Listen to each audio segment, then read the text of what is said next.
Di ko alam ang nararamdaman nung mawala ka at ako'y nag-iisa.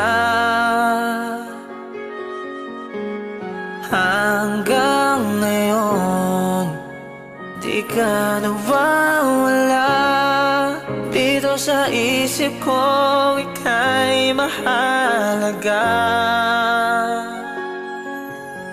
Ngunit paano na lang ako kung mawawala'y ka lahat?